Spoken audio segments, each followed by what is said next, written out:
Sinimulan ng ipatupad ng Meralco ang prepaid meter card sa Metro Manila. Isa itong alternatibong paraan para makatipid ang mga consumers sa kanilang konsumo sa kuryente.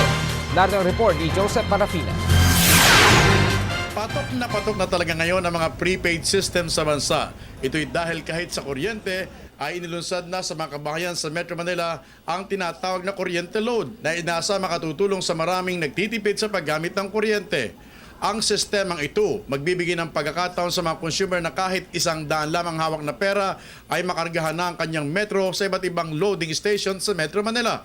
Ang metro namang ginagamit nyo ngayon ay papalitan ng walang karagdagang singil at bawat consumer ay i-update araw-araw sa pamamagitan ng text messages. Sinubukan din po namin ngayon i-launch sa isang urban area kung saan mas maraming tao, tsaka mas busy.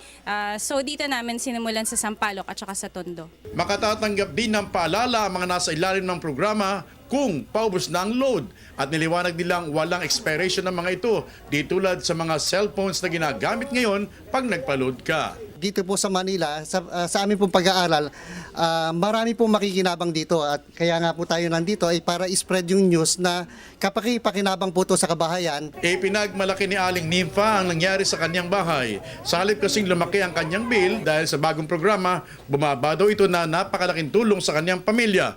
Nung unang bagong kabit pa raw ang metro ng kuryente, hindi naniniwala ang kanyang mga kapitbahay pero ngayon kumbinsido ng mga ito magpapakabit na rin. Mas gusto ko na to kasi yung anak ko dati gusto niya bumalik kami sa yung regular dating metro.